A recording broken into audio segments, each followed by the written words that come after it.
먼저 보내고 이제 와서 어머님 앞에 무슨 낯짝으로 여기까지 와요? 수십억 자산가이자 고등학교 재단 이사장이었던 시어머니는 교통사고로 큰아들을 잃은 충격으로 그 책임마저 첫째 며느리 탓으로 돌리며 평생 못마땅해 하며 구박만 하다가 세상을 떠났습니다. 그런데도 첫째 며느리는 마지막으로 인사를 드리러 빈소를 찾았습니다. 하지만 문턱도 넘기기 전에 그 자리에서 다리가 풀려 그대로 주저앉고 맙니다. 바로 그때였습니다. 장례식장 안에 분명 죽은 시어머니의 목소리가 또렷하게 울려 퍼졌습니다. 그 한마디에 빈소는 순식간에 얼어붙었습니다. 이미 눈을 감은 시어머니의 목소리가 대체 어떻게 장례식장 안에 들려온 걸까요? 안녕하세요. 빗속 사연입니다. 사연 시작 전에 어디서 듣고 계신지 댓글 남겨주시고 구독과 좋아요 눌러주세요. 함께 해주시는 모든 선생님들 계신 그 자리에 오늘도 건강과 평안이 가득하시길 바라겠습니다. 그럼 사연 시작합니다. 장례식장 안이 갑자기 조용해졌습니다. 방금 전까지 선의를 몰아세우던 둘째 며느리 영란도 그 옆에 서 있던 둘째 아들 태수도 숨소리조차 크게 못 냈습니다. 큰 며느리인 선의만 빈소 문턱 앞 바닥에 무릎을 꿇고 있었습니다. 며느라. 분명 복내 목소리였습니다. 살아있을 때도 선의를 부를 때면 꼭 저렇게 불렀습니다. 그런데 이번에는 살아있을 때와는 조금 다른 목소리였습니다. 독한 기운보다 기운 빠진 숨이 먼저 묻어나는 소리였습니다. 선의는 바닥에 무릎을 꿇은 채 고개를 천천히 들었습니다. 손에 쥔 국화꽃이 젖은 손바닥 안에서 자꾸 미끄러졌습니다. 눈앞이 흐렸습니다. 놀라서인지 서러워서인지 선의도 잘 몰랐습니다. 빈소 안쪽에는 하얀 국화꽃 사이로 복내 영정사진이 보였습니다. 살아있을 때처럼 꼿꼿한 얼굴이었습니다. 단정한 회색 머리, 매서운 눈매, 입술 끝에 남은 차가운 기색. 복내는 선의를 오랜 시간 못마땅해 했습니다. 고졸이라고, 친정이 가난하다고, 큰아들을 하늘나라로 먼저 보내놓고도 눈물만 많다고. 선의가 이 집에 들어온 뒤 들은 말들은 늘 비슷했습니다. 그런데도 선의는 오늘 여기까지 왔습니다. 마지막 인사 한번 드리고 가겠다는 마음 하나 때문이었습니다. 살아서는 끝내 다정한 말 한마디 못 들었어도 그래도 시어머니였으니까요. 먼저 떠난 남편 민호의 어머니였으니까요. 영란이 먼저 입을 열었습니다. 형님, 여기서 또 사람들 앞에 이러실 거예요? 아까보다 목소리는 낮았지만 사람을 밀어내는 도끼는 그대로였습니다. 선의는 그 말을 듣고도 바로 대꾸하지 못했습니다. 목이 꽉 막혀 있었습니다. 가슴 안에서는 조금 전 들은 복내 목소리가 자꾸만 맴돌았습니다. 며느라. 그 한마디가 왜 그렇게 가슴을 후벼 파는지, 왜 하필 지금 장례식장 한복판에서 들려오는지 선의 자신도 설명할 수 없었습니다. 태수가 영정사진 쪽을 한번 보고는 천천히 장례식장 원장 만복이 서 있는 쪽으로 시선을 돌렸습니다. 원장님, 태수 목소리가 낮게 가라앉았습니다. 지금 이게 어떻게 된 겁니까? 그제야 만복이 눈에 들어왔습니다. 장례식장 원장 만복은 빈소 안쪽에 조용히 서 있었습니다. 검은 정장 차림에 늘 그렇듯 말수적은 얼굴이었지만 오늘은 평소보다 더 무거워 보였습니다. 다른 사람들처럼 놀라 허둥대는 얼굴이 아니었습니다. 그렇다고 태연한 얼굴도 아니었습니다. 오히려 오래전부터 무언가를 알고 있었던 사람처럼 표정이 깊게 가라앉아 있었습니다. 그 많은 사람들 중에 만복만은 마치 이 순간을 기다리고 있었던 사람 같았습니다. 영란이 못 참고 다시 쏘아붙였습니다. 원장님, 지금 다들 보고 있잖아요. 이런 식으로 분위기 이상해지면 어떡해요? 말은 만복에게 했지만 눈은 여전히 선희를 향해 있었습니다. 그 눈빛을 보는 순간 선희는 다시 느꼈습니다. 이 집에서 자기가 얼마나 오래 문제처럼 취급받아 왔는지를요. 선희는 남편 민호가 살아있을 때까지만 해도 사랑받지는 못해도 적어도 문턱밖 사람은 아니었습니다. 하지만 민호가 죽고 난 뒤부터 모든 게 달라졌습니다. 큰아들이 비어버린 자리에 둘째 아들 태수가 서기 시작했고 그 옆에서 둘째 며느리 영란은 마치 처음부터 자기가 이 집 안주인인 것처럼 굴었습니다. 그리고 선희는 원래 큰 며느리였던 사람인데도 점점 문턱 밖으로 밀려났습니다. 오늘도 그랬습니다.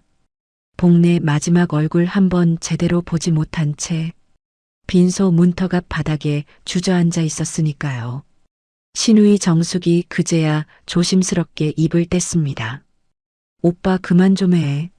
하지만 그 말에도 힘이 없었습니다. 진짜 말리는 사람의 목소리라기보다 괜히 자기까지 얽힐까봐 눈치 보는 사람의 소리에 가까웠습니다. 영란이 곧장 받아쳤습니다. 아가씨는 가만히 계세요. 괜히 애매하게 끼어들지 말고. 정숙은 입술을 깨물고 말끝을 삼켰습니다. 말은 못했지만 얼굴엔 당황이 그대로 드러나 있었습니다. 그래도 선희 쪽으로 다가오지는 못했습니다. 태수는 상복 소매를 한번 고쳐 잡고 선희를 내려다봤습니다. 형수, 참 오랜만에 듣는 말이었습니다. 그 집에서 선희는 오래도록 형수 대접을 못 받았습니다. 그저 뒤에서 일하고 눈치 보고 말 적게 하는 사람일 뿐이었으니까요. 오늘은 그냥 조용히 인사만 하고 가는 게 좋겠어요. 그 말이 더 서러웠습니다. 조용히 인사만 하고 가려고 왔는데 문턱도 넘지 못하게 막아놓고 이제 와서 조용히 가라니.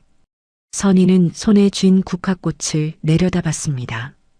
꽃잎 몇 장이 젖은 바닥에 떨어져 있었습니다. 조금 전 영란이 팔을 막아섰을 때 줄기가 구겨지며 찢어진 것이었습니다. 그걸 보고 있으니 어쩐지 자기 꼴 같았습니다. 한번 꺾인 자리, 아무도 다시 세워주지 않는 자리. 선희는 천천히 바닥을 짚었습니다. 한번 일어나 보려 했습니다. 하지만 다리에 힘이 잘 들어가지 않았습니다. 몸이 자기 몸 같지 않았습니다. 그때 만복이 조용히 입을 열었습니다. 잠깐만요. 크지 않은 목소리였지만 그 한마디에 빈소안이 다시 조용해졌습니다.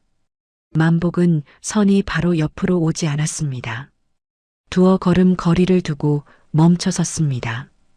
그리고 영정사진 쪽을 한번 바라본 뒤 태수와 영란 쪽으로 시선을 옮겼습니다. 조금만 더 지켜보시는 게 좋겠습니다. 영란이 눈썹을 치켜 올렸습니다. 뭐요?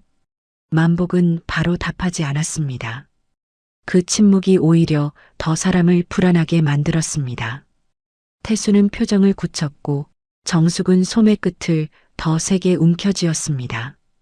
조문객들도 서로 눈치를 보며 말없이 서 있었습니다. 선희는 바닥에 앉은 채 그제야 만복 얼굴을 한번 제대로 올려다봤습니다. 저 사람은 왜 저렇게 말할까? 왜 자기를 쫓아내지도 않고 그렇다고 편드는 말도 하지 않으면서 계속 이 자리를 떠나지 않는 걸까? 그 순간 빈소 안쪽 검은 화면 하나가 다시 아주 작게 깜빡였습니다. 선희 눈동자도 따라 흔들렸습니다. 그리고 그 자리에 있던 누구도 입 밖에 내지는 않았지만 모두 같은 걸 느끼고 있었습니다. 오늘 장례식은 아직 끝난 게 아니었습니다. 아니, 어쩌면 이제부터 시작인지도 모릅니다. 그 밤의 진짜 시작은 8년 전으로 거슬러 올라가야 했으니까요. 이야기는 민호가 살아있던 8년 전 봄부터 시작됩니다. 그때만 해도 선희는 자신이 이 집 문턱 밖으로 밀려날 줄은 몰랐습니다. 선희가 그 집에 처음 들어온 건 24 봄이었습니다. 마당 끝 매화가 막 피기 시작하던 때였고 복례는 새 며느리를 맞으면서도 반가운 기색이 없었습니다. 선희는 그날 복례 눈빛을 아직도 잊지 못합니다. 사람을 보는 눈이 아니었습니다. 이 집에 들어온 이 여자가 앞으로 얼마나 쓸모가 있을지를 재는 눈이었습니다. 손은 곱네. 복례가 선희를 보며 처음 꺼낸 말이 그거였습니다. 칭찬처럼 들릴 수도 있었지만 선희는 이상하게 마음이 불편했습니다. 복례는 선희 얼굴보다 손부터 봤고 손을 본 뒤에는 꼭 이렇게 덧붙였습니다. 일은 좀 해봤나? 옆에 서 있던 민호가 작게 웃으며 엄마, 첫날부터 그런 걸 물어요. 하고 넘겼지만 선희는 그때 이미 알았습니다. 이 집에서는 며느리보다 손 하나가 먼저구나. 그 생각이 가슴 한쪽에 조용히 박혔습니다. 선희는 가난한 집 딸이었습니다. 아버지는 선희가 중학생일 때 병으로 세상을 떠났고 어머니는 남의 집 식당일이며 청소일이며 닥치는 대로 하며 선희를 키웠습니다. 고등학교라도 마친 게 다행이었습니다. 대학은 꿈도 못 꿨습니다. 빨리 돈을 벌어야 했고 선희는 그걸 당연하게 받아들이며 살아왔습니다. 그러다 민호를 만났습니다. 민호는 복례의 첫째 아들이었습니다. 학교 일과 재단 일을 함께 챙기며 늘 바쁘게 움직이던 사람이었고 주변에서는 다들 나중엔 저 집 큰아들이 재단을 잇겠다고 말하던 사람이었습니다. 반듯했고 조용했고 사람을 함부로 대하는 법이 없었습니다. 처음 민호는 선희에게 쉽게 말을 걸지 못했습니다. 몇 번이고 망설이다가 괜히 무거운 서류철 하나 대신 들어주고 버스 정류장까지 우산을 들어주는 식으로 마음을 보였습니다. 말로는 서툴렀지만 진심은 늘 오래 남는 사람이었습니다. 한 번은 비 오는 저녁이었습니다. 버스가 한참 오지 않아 선희가 처마 밑에 우두커니 서 있었는데 민호가 재단차를 몰고 와서 아무렇지 않은 척 말했습니다. 집 방향이 비슷해서요. 태워드릴까요? 그날도 민호는 끝내 고백 같은 건 못했습니다. 대신 집 앞 골목에 다 와서는 아주 작게 말했습니다. 선희 씨는 보면 마음이 좀 편해져요. 선희는 그 말을 오래 잊지 못했습니다. 민호는 늘 그런 사람이었습니다. 크게 웃지도 크게 떠들지도 않았지만 사람 마음을 함부로 쓰지 않는 사람. 그래서 선희는 그 사람과 살면 적어도 외롭지는 않겠구나. 그렇게 믿었습니다. 하지만 복례는 처음부터 이 결혼을 반기지 않았습니다. 고졸에 친정도 가난하고 홀어머니 밑에서 자란 선희가 자기 집안 체면에 맞지 않는다고 생각했습니다. 그래도 민호가 처음으로 뜻을 굽히지 않았습니다. 엄마, 저는 선희랑 결혼할 겁니다. 그 짧은 말에 복례 얼굴이 굳어버렸고 선희는 그 순간만큼은 민호가 자기 편이 되어줄 수 있는 사람이라고 믿었습니다. 실제로 민호는 선희를 사랑했습니다. 문제는 그 사랑이 늘 뒤에서만 움직였다는 겁니다. 결혼 뒤 선희는 금세 알게 됐습니다. 민호는 분명 선희 편이긴 했지만 늘 한 박자 늦었습니다.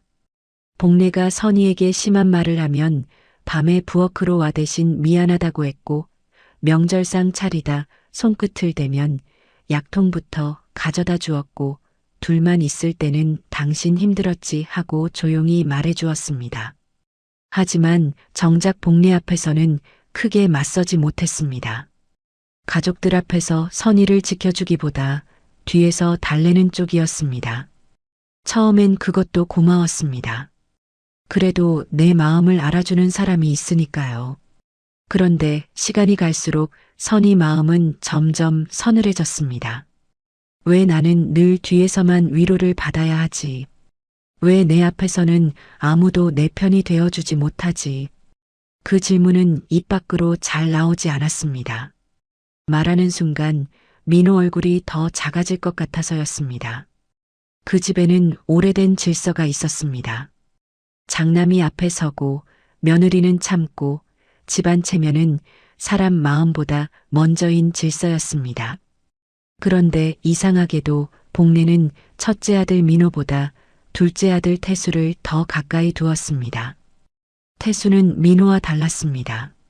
눈치가 빨랐고 어머니 비위를 잘 맞췄고 사람들 앞에서 번지르르하게 말하는 재주가 있었습니다.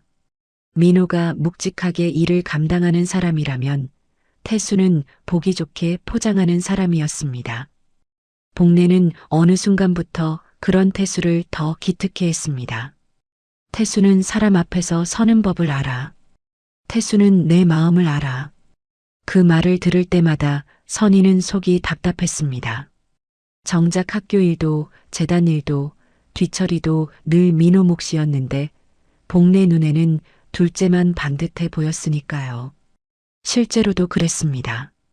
학교 행사에 문제가 생겨도 민호, 재단 서류가 꼬여도 민호, 복례 기분이 상해도 민호, 태수가 밖에서 일을 벌여놓고 와도 결국 수습하는 건 늘 민호였습니다. 겉으로는 둘째가 빛나고 뒤에서는 첫째가 달아갔습니다. 둘째 며느리 영란이 들어오고 나서는 그 집안 분위기가 영란 쪽으로 더욱 선명하게 기울었습니다. 둘째 며느리 영란은 선희와 정반대였습니다. 집안도 좋고 학벌도 좋고 예뻤고 말도 잘했고 사람들 앞에서 어떻게 웃어야 사랑받는지 너무 잘 아는 여자였습니다. 복례가 좋아할 조건을 다 갖춘 사람이었습니다. 고운 옷차림, 번듯한 집안, 어른 앞에서 손을 꼭 잡고 웃을 줄 아는 싹싹함. 복례는 처음부터 영란을 마음에 들어 했습니다. 둘째는 며느리 복이 있네. 보는 사람 눈이 환해진다. 그 말을 선희 앞에서도 아무렇지 않게 했습니다. 영란은 손에 물 한 번 안 묻히고도 사랑받았습니다. 생신날 꽃바구니 하나 번듯하게 보내고 사람들 앞에서 어머님하고 웃으며 팔짱만 끼어도 복례 얼굴이 금세 풀렸습니다. 반면 선희는 아침부터 밤까지 부엌에 서 있어도 당연한 사람일 뿐이었습니다. 원래 큰 며느리였던 선희는 어느 순간부터 앞자리를 영란에게 내주고 자기 스스로도 자꾸 뒤로 물러났습니다. 손님들 앞자리는 영란이, 부엌 안쪽은 늘 선희였습니다. 그 흐름이 잘못됐다는 걸 민호도 알고 있었습니다. 그래서 더 미안해했습니다. 조금만 참자. 엄마도 언젠가는 아실 거야. 민호는 늘 그렇게 말했습니다. 선희는 그 말을 들을 때마다 웃는 척 고개를 끄덕였습니다. 정말 그날이 올까? 복례가 자기 며느리를 똑같이 며느리로 봐주는 날이 올까? 그 질문은 마음속에서만 맴돌았습니다. 그러는 사이 아이들이 태어났습니다. 먼저 딸이 태어났고 몇 해 뒤 아들이 태어났습니다. 아이들 앞에서만큼은 민호도 환하게 웃었습니다. 딸을 번쩍 안아들고 마당을 돌고 아들 손을 붙잡고 저녁 산책을 나서는 그 짧은 시간만큼은 선희도 이 집이 가족 같다고 느꼈습니다. 하지만 그 시간은 길지 않았습니다. 아이들이 잠들면 민호는 또 어머니 호출에 일어났고 재단 전화에 나갔고 태수 부탁에 차 키를 챙겼습니다. 선희는 그 뒷모습을 자주 오래 바라봤습니다. 저 사람은 언제쯤 자기 인생을 살 수 있을까? 언제쯤 이 집 장남이 아니라 그냥 내 남편으로 살 수 있을까? 대답은 끝내 오지 않았습니다. 8년 전 그 모든 걸 끊어버린 날이 왔기 때문입니다. 그리고 그날 이후 선희 인생도 완전히 다른 방향으로 꺾여버렸습니다. 그날 태풍이 불었습니다. 선희는 그 평범하던 하루가 자기 인생을 산산이 바꿔놓을 줄은 몰랐습니다. 아침부터 하늘빛이 심상치 않았습니다. 창문 바깥으로 바람이 세게 밀려왔고 마당 빨랫줄이 자꾸만 한쪽으로 휘었습니다. 라디오에서는 오후부터 비바람이 더 거세진다고 했습니다. 그래도 그날 아침 선희 마음은 오랜만에 조금 가벼웠습니다. 민호가 쉬는 날이었기 때문입니다. 민호가 집에 있는 날은 드물었습니다. 학교 일이든 재단 일이든 복례 호출이든 태수 부탁이든 늘 어디론가 나가야 하는 사람이었으니까요. 그래서 선희는 아침부터 북엇국을 끓였습니다. 민호가 좋아하는 계란말이도 하고 아이들이 좋아하는 멸치볶음도 따로 담았습니다. 비만 덜 오면 오후엔 아이들 손잡고 시장에 가자고, 저녁엔 오랜만에 집에서 넷이 둘러앉아 밥을 먹자고 혼자 마음속으로 다 정해두었습니다. 민호도 그날만큼은 조금 느긋해 보였습니다. 딸이 학교 갈 준비를 하자 머리를 한번 쓰다듬어주고 아들 양말 짝이 안 맞는 걸 보고 허리를 숙여 직접 갈아 신겨주었습니다. 선희는 그 모습을 보며 잠깐 생각했습니다. 이렇게만 살면 안 되나? 오늘 같은 날이 자주 있으면 안 되나? 그런데 오전 10시가 조금 넘었을 때 민호 휴대전화가 울렸습니다. 민호는 액정을 보자마자 표정이 굳었습니다. 선희는 굳이 묻지 않아도 알았습니다. 태수였습니다. 민호는 주방 문턱에 기대선 채 전화를 받았습니다. 태수야. 처음엔 대답만 짧게 하던 민호 얼굴이 점점 어두워졌습니다. 오늘? 지금? 그걸 꼭 내가 가야 해? 그 말에 선희 손도 멈췄습니다. 가습을 위해서 북엇국이 한번 크게 끓어올랐는데도 선희는 한참 불을 줄이지 못했습니다. 민호는 전화를 끊고도 한동안 그대로 서 있었습니다. 휴대전화를 쥔 손만 천천히 내려왔습니다. 선희가 먼저 물었습니다. 또 작은 서방님이에요? 민호는 대답 대신 길게 숨부터 내쉬었습니다. 학교 쪽 서류 하나가 걸렸다네.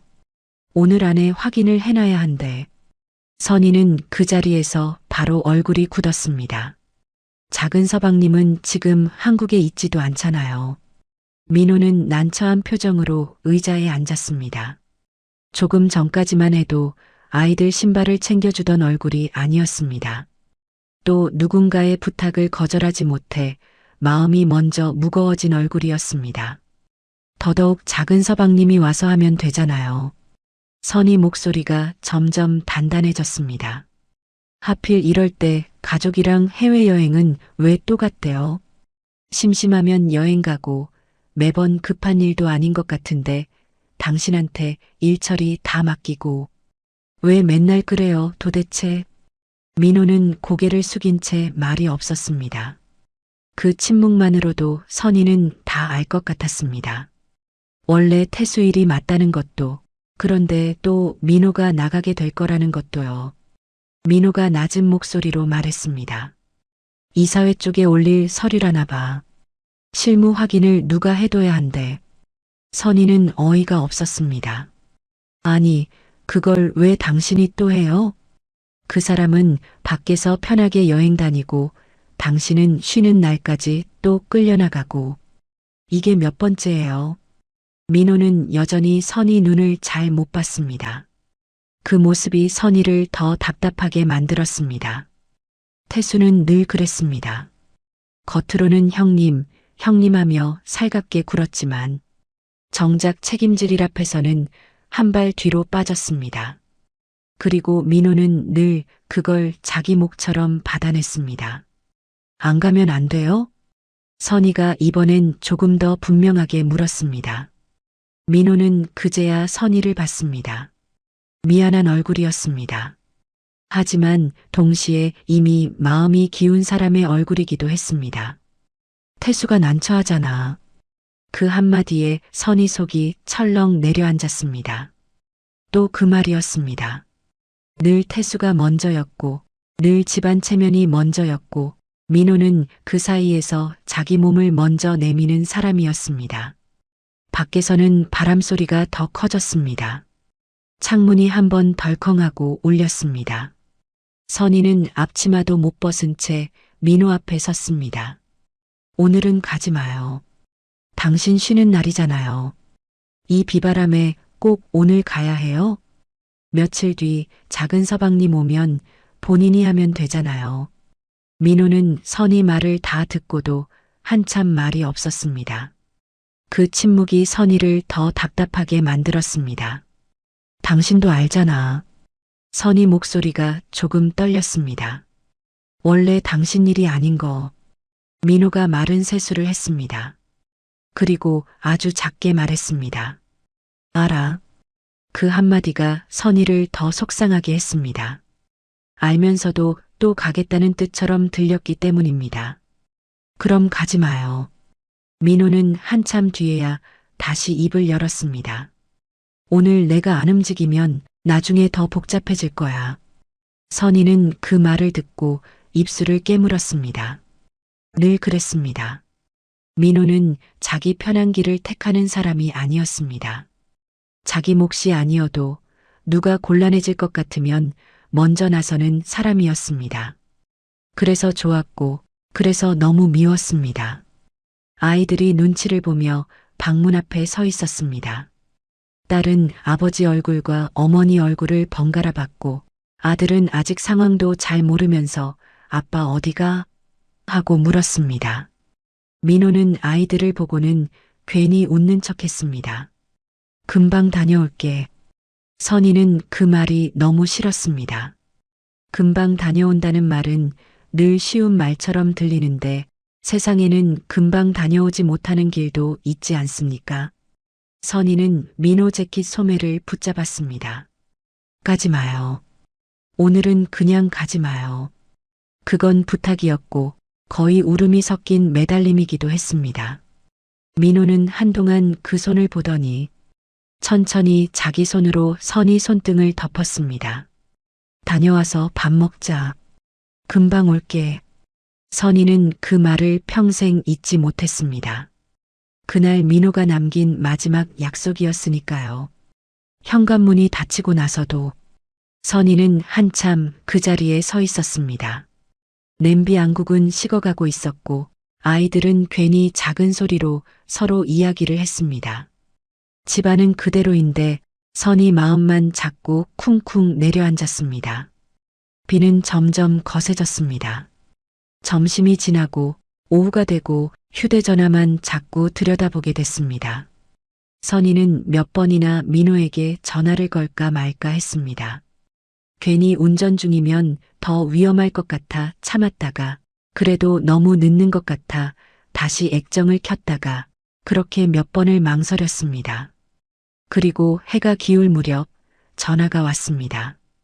민호 번호가 아니었습니다. 처음 보는 번호였습니다. 여보세요? 선희는 그 한마디를 하고도 이상한 예감을 느꼈습니다. 상대방은 아주 조심스러운 목소리로 교통사고가 났다고 말했습니다. 어느 병원 응급실로 빨리 오셔야 한다고 했습니다. 그 뒤 말은 선희 귀에 반쯤만 들어왔습니다. 딸이 먼저 선희 얼굴을 보고 울기 시작했습니다. 아들은 무슨 일인지도 모르고 엄마 치맛자락만 붙잡았습니다. 선희는 어떻게 친정어머니에게 아이들을 맡기고 어떻게 택시를 잡아탔는지 기억이 흐립니다. 비에 젖은 병원 응급실 앞에서 택시 문을 열고 내릴 때까지 모든 게 꿈속 같았습니다. 응급실 문 앞은 차갑고 환했습니다.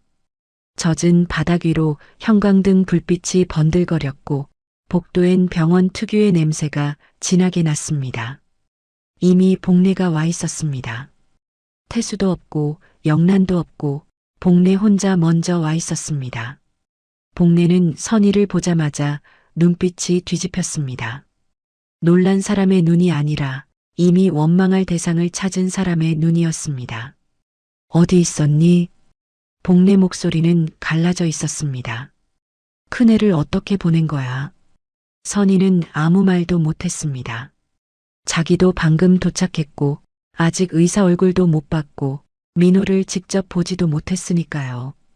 그때 응급실 문이 열리고 흰 가운을 입은 의사가 나왔습니다.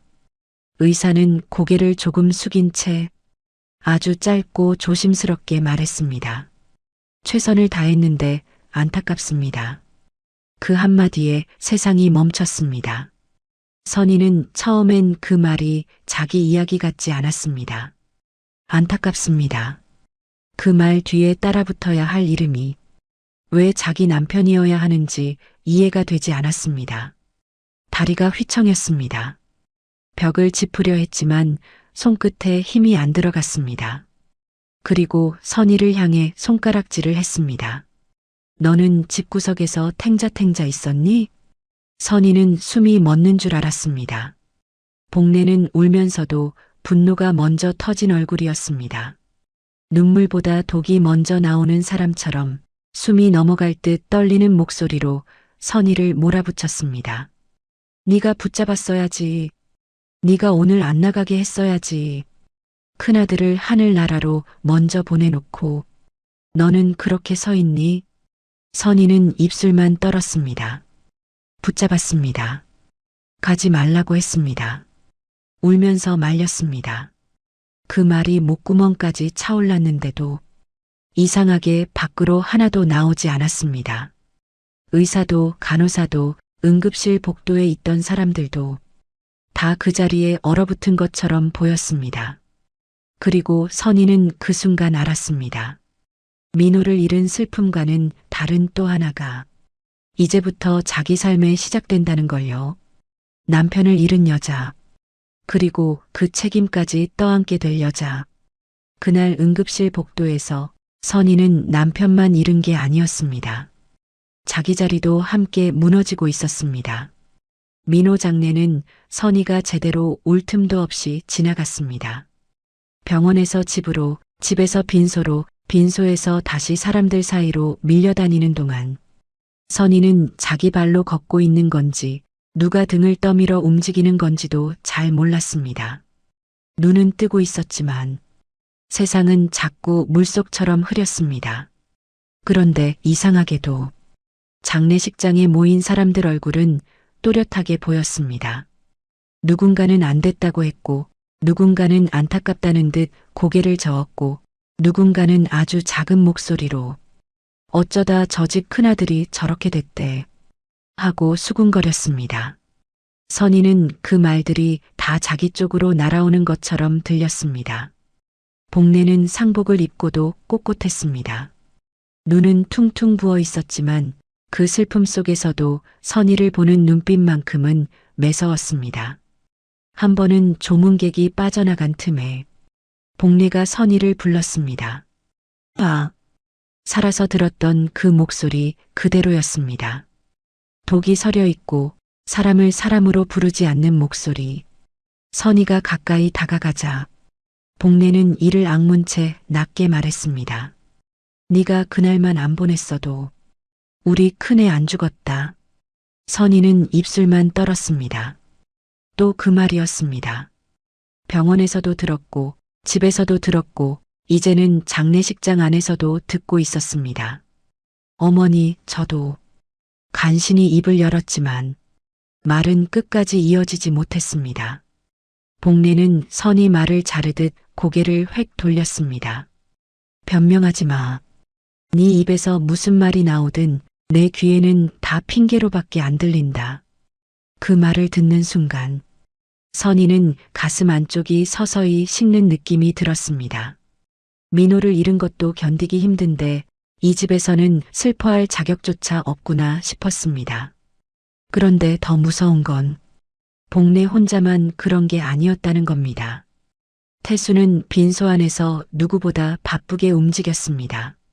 조문객을 맡고 상주 자리를 지키고 마치 처음부터 자기가 이 집 중심이었던 사람처럼 움직였습니다. 영란도 그 옆에서 눈물 젖은 얼굴을 하고 사람들 앞에서는 누구보다 애틋한 척 굴었습니다. 어머니가 너무 충격이 크셔서 형님도 정신이 없으실 거예요. 저희가 잘 모실게요. 말은 그렇게 했습니다. 그런데 선희는 알았습니다. 저 말들이 자기한테 하는 위로가 아니라 사람들 보라고 하는 말이라는 걸요. 더 기가 막힌 건 복례가 사람들 앞에서는 늘 태수 쪽을 먼저 불렀다는 겁니다. 태수야, 태수야, 이리 와봐라. 민호 장례식인데도 복내 시선은 이미 둘째 아들 쪽으로 더 오래 가 있었습니다. 그때 선희는 처음으로 뼈저리게 느꼈습니다. 아, 이 집은 벌써 큰아들 빈자리를 슬퍼하는 집이 아니라 누가 그 자리를 차지할지만 보는 집이 되어가는구나. 막내딸 정숙은 상복 자락만 만지작거리며 빈소 구석을 서성였습니다. 울기는 울었습니다. 하지만 선희 앞에 와서 손을 잡아주지는 않았습니다. 복내가 독한 말을 할 때도, 영란이 사람들 앞에서 선희를 조심스레 밀어낼 때도 정숙은 늘 어중간한 거리에서 보고만 있었습니다.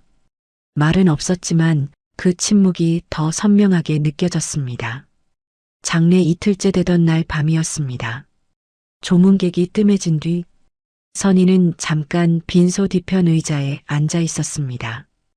허리가 너무 아팠고 눈도 더는 뜨고 있기 힘들었습니다. 그런데 복도 끝 탕비실 쪽에서 영란 목소리가 들렸습니다. 이제 정리를 빨리 해야죠. 어머님도 이 상태면 앞으로 더 정신 없어지실 텐데. 태수 목소리도 이어졌습니다. 알아. 나도 알아. 근데 지금은 아직 장례 중이잖아. 영란은 조금도 낮추지 않았습니다. 그러니까 더 그렇죠. 이럴 때 애매하게 두면 나중에 더 복잡해져요. 형님이 계속 여기 붙어 있는 것도 싫고.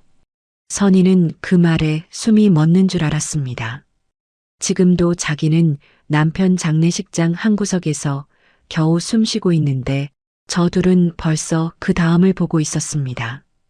영란이 다시 말했습니다. 솔직히 말해서 지금 형님이 제일 불안한 거 아니에요? 원래 큰아들 쪽이었으니까. 어머님 마음 약해지기 전에 선부터 그어야죠. 선희는 의자 팔걸이를 꽉 쥐었습니다. 손등 핏줄이 다 드러날 만큼 힘이 들어갔습니다. 그때 태수가 아주 낮게 그러나 분명하게 말했습니다. 내가 알아서 할게. 그 말이 선희 귀에는 칼날처럼 들렸습니다. 장례가 끝난 뒤부터는 집안 공기가 더 노골적으로 달라졌습니다. 복내는 집에 돌아오자마자 선희를 사람 취급하지 않았습니다. 밥상에 앉아도 선희 쪽은 보지 않았고 아이들이 가까이 가도 예전처럼 품어주지 않았습니다. 민호방에 남아있는 물건들조차 복내 눈에는 다 죄처럼 보이는 것 같았습니다. 어느 날 저녁 선희가 민호 서랍을 정리하다가 넥타이 하나를 접어넣는데 복내가 문 앞에 서서 그걸 보고 있었습니다. 그걸 왜 네가 만져? 선희는 손을 멈췄습니다. 어머니, 그냥 정리 좀 하려고요. 복내는 바로 쏘아붙였습니다. 누가 정리하랬니? 우리 큰애 물건에 네 손대지 마. 네가 만질수록 더 화가 난다. 그 말에 선희 눈앞이 캄캄해졌습니다. 민호 옷을 빨아주던 것도, 넥타이를 골라주던 것도, 와이셔츠 단추를 달아주던 것도 다 자기였는데 이제는 그 사람 흔적에 손도 대지 말라는 겁니다. 아이들 앞에서는 더 힘들었습니다. 딸이 어느 날 저녁 아빠 사진 여기 두면 안 돼? 하고 조심스럽게 물었는데 복내는 그 말에 얼굴을 확 굳혔습니다. 그 사진 치워. 애들 앞에서 자꾸 그러지 마. 남 보면 더 못 견디겠다. 선희는 그 순간 복내를 처음으로 똑바로 쳐다봤습니다. 믿기지 않았습니다. 아버지를 잃은 아이들인데 사진 한 장 붙잡고 싶다는 것도 허락받지 못한다니요. 그 말을 들은 딸은 방으로 들어가 버렸고 아들은 선희 무릎 뒤로 숨었습니다. 선희는 아이들 어깨를 감싸 안고도 아무 말도 할 수 없었습니다. 입을 열면 울음부터 터질 것 같았기 때문입니다. 그러던 어느 날 결정적인 일이 벌어졌습니다. 학교 급식소 일자리가 하나 났다는 말을 친정어머니가 어렵게 전해준 날이었습니다. 선희는 아직도 집안 눈치가 보여 바로 말을 꺼내지 못하다가 저녁상 물리고 나서야 복례 앞에 조심스럽게 말했습니다. 어머니, 저 급식소 일이라도 좀 해보려고요. 아이들도 키워야 하고. 말이 끝나기도 전에 영란이 먼저 비웃듯 입을 뗐습니다. 지금 그게 할 말이에요? 큰서방님 돌아가신 지 얼마나 됐다고. 태수도 한숨을 쉬며 끼어들었습니다. 형수, 지금은 집안부터 추스를 때예요. 밖에 나가서 돌아다닐 때가 아니잖아요. 선희는 억울했습니다. 그럼 저는 애들이랑 어떻게 살아요? 계속 이렇게. 그 말 끝을 복례가 잘라버렸습니다. 네가 뭘 걱정해. 애들은 우리 집 손주야. 네가 문제지. 그 한마디가 선희 가슴을 후벼 팠습니다. 네가 문제지. 영란은 그 말을 기다렸다는 듯 태수 쪽을 보며 말했습니다. 그러니까 제가 진작 말씀드렸잖아요. 형님은 친정 가서 좀 쉬는 게 낫다고. 선희는 그 말을 듣고 그대로 얼어붙었습니다. 친정 가서 쉬는 게 낫다. 그건 쉬라는 말이 아니었습니다. 이 집에서 나가라는 말이었습니다. 복례는 잠시 말이 없더니 끝내 차갑게 입을 열었습니다. 그래, 니는 애들 데리고 친정 가 있어라. 당분간 내 눈에 띄지 마. 선희는 귀를 의심했습니다. 어머니, 복례는 얼굴조차 돌리지 않았습니다. 내가 큰애 잃고도 살아야 하는데 네 얼굴까지 보고 있으면 숨이 막힌다. 니도 네 팔자 살고 나는 내 슬픔 견딜 테니 당분간은 이 집에 있지 마. 선희는 다리에 힘이 풀렸습니다. 그게 쫓아내는 말이라는 걸 굳이 더 설명하지 않아도 알 수 있었습니다. 그날 밤 선희는 아이들 옷 몇 벌과 자기 옷 몇 벌을 작은 가방 2개에 나눠 담았습니다.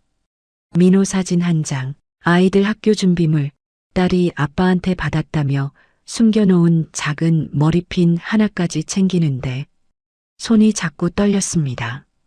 아들은 엄마, 우리 어디가? 하고 물었고 딸은 말없이 입술만 깨물었습니다. 선희는 아이들 앞에서 울지 않으려고 이를 악물었습니다. 새벽같이 친정어머니 집으로 향하는 택시 안에서 선희는 창밖만 봤습니다. 빗물 자국이 아직 창문 가장자리에 남아 있었습니다. 꼭 그날 태풍이 아직 안 끝난 것 같았습니다. 택시가 골목 앞에 멈췄을 때 선희는 비로소 알았습니다. 민호를 잃은 날, 자기 남편만 죽은 게 아니었습니다. 자기 집도 같이 사라졌다는 걸요. 그리고 그날부터 선희는 2 아이 손을 잡고 남편 없는 세상, 자리 없는 집안, 기댈 곳 없는 큰 며느리의 삶을 처음부터 다시 버텨야 했습니다. 친정엄마 집에 처음 들어가던 날, 선희는 끝내 고개를 들지 못했습니다. 동네 사람들 눈도 무서웠고 무엇보다 엄마 얼굴을 보는 게 제일 힘들었습니다. 결혼해서 잘 사는 줄 알았던 딸이 남편 잃고 아이 2 손에 매달린 채 작은 가방 2개만 들고 새벽에 다시 돌아왔으니까요. 친정엄마는 아무 말도 하지 않았습니다. 그냥 선희 손에서 무거운 가방 하나를 받아들고 잠든 아이들 이마를 한 번씩 쓸어준 뒤 작은 방 문을 열어주셨습니다. 들어가자. 애들부터 눕히자. 그 말 한마디에 선희는 그제야 울음이 터질 뻔했습니다. 하지만 끝내 울지 않았습니다. 옆에 딸이 있었고 아들이 있었고 무너지면 안 되는 사람이 이제 자기밖에 없다는 걸 선희도 너무 잘 알고 있었으니까요. 작은 방 하나에 이불 3채를 나란히 깔고 누우니 아이들 발끝이 서로 겹쳤습니다. 창문 틈으로는 바람이 들어왔고 벽지 한쪽은 오래되어 살짝 떠 있었습니다. 선희는 그 방 천장을 한참 올려다봤습니다. 며칠 전까지만 해도 자기는 큰 며느리였고 아이들은 복례네 집 손주들이었고 민호가 늦게 들어와도 기다릴 식탁 하나쯤은 있었습니다. 그런데 이제는 남편도 없고 집도 없고 그 집에서 자기 자리였던 건 처음부터 없었던 것처럼 사라져 있었습니다. 그날 밤 딸이 자다가 조용히 눈을 떴습니다. 엄마. 선희가 얼른 몸을 돌렸습니다. 왜 물 마실래? 딸은 고개를 저었습니다. 그리고 아주 작은 소리로 물었습니다. 우리 이제 아빠 집 안 가? 그 말에 선희 목이 꽉 막혔습니다. 아빠 집? 그 아이 입에서 아직도 그 집을 그렇게 부른다는 게 왜 그렇게 아프던지요. 선희는 한참 뒤에야 아이 머리칼을 쓸어 넘기며 겨우 말했습니다. 당분간은 여기 있을 거야. 외할머니랑 같이. 딸은 그 말을 듣고도 한동안 선희 얼굴만 가만히 봤습니다. 아이들은 어른들보다 빨랐습니다. 무슨 일이 벌어졌는지 다 몰라도 무너진 집안 공기쯤은 금세 알아챘습니다. 그 다음 날부터 선희는 바로 일을 찾았습니다. 아이 둘 먹여 살리려면 슬퍼할 시간도 길게 가질 수 없었습니다. 다행히 친정엄마가 어렵게 알아봐준 학교 급식소 일자리가 있었습니다. 새벽같이 나가야 했고 하루 종일 서 있어야 했고 국통 무게에 손목이 밤마다 욱신거렸지만 선희는 군말하지 않았습니다. 누가 시켜서 하는 고생은 서러워도 내 새끼들 밥줄 때문에 하는 고생은 참을 수 있었습니다. 새벽 4시 반이면 일어났습니다. 아이들 자는 얼굴을 보고 이불 끝을 한 번 더 덮어준 뒤 조용히 문을 닫고 나갔습니다. 겨울 아침에는 손끝이 얼었고 여름 아침에는 땀이 먼저 났습니다. 배추를 다듬고 감자를 깎고 밥차를 밀고 설거지통 앞에 서 있다 보면 하루가 어떻게 가는지도 몰랐습니다. 그래도 급식소 일은 이상하게 덜 서러웠습니다. 누가 선희를 큰 며느리라고 부르지도 않았고 누가 고졸이라고 깎아내리지도 않았고 누가 민호 죽음을 들먹이며 죄를 뒤집어 씌우지도 않았으니까요. 거기서 선희는 그냥 일 잘하는 사람이었습니다. 힘든 날도 있었습니다. 식판을 나르다 손을 베고 조리실 바닥에서 미끄러져 무릎이 퍼렇게 멍들고 월급날이 와도 아이들 학원비며 병원비 떼고 나면 통장에 남는 돈이 너무 적어 한숨만 나오는 날도 있었습니다. 그래도 아이들이 있었기에 버텼습니다. 딸은 생각보다 일찍 철이 들었습니다. 초등학교 고학년이 되자 저녁마다 동생 숙제를 봐주고 선이 늦으면 밥통에서 밥을 퍼두기도 했습니다. 아들은 아버지 얼굴을 닮았습니다. 괜히 웃을 때도 민호 같았고 잠든 얼굴도 민호 같았습니다. 그래서 선희는 가끔 아들 얼굴을 보다가 설거지하다 말고 한참 서 있곤 했습니다. 그럴 때마다 친정엄마가 모른 척 등을 돌려주셨습니다. 네가 안 울면 병난다. 애들 없을 때는 좀 울어라. 엄마는 그렇게 말했지만 선희는 이상하게 눈물이 잘 안 났습니다. 아니, 못 났습니다. 울기 시작하면 끝이 없을 것 같았고 한번 무너지면 다시 일어날 힘이 없을 것 같았기 때문입니다. 그런데 세월이 좀 흐르자 이상한 게 하나 보이기 시작했습니다. 복내네 집에서는 누구 하나 아이들 안부를 제대로 묻지 않았습니다.